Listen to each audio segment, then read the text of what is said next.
Hello everyone, আমি এখন দাঁড়িয়ে আছি গাংনী উপজেলার কাজীপুর ইউনিয়নে অবস্থিত কাজীপুর কাছারি পাড়া গোরস্থান।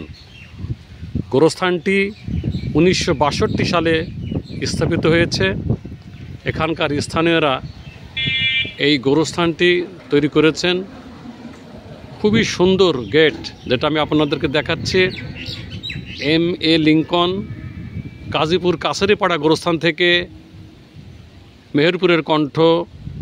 লাইক, কমেন্ট, শেয়ার, ফলো দিয়ে পাশে থাকবেন। বিস্তারিত দেখবেন ভিডিওতে।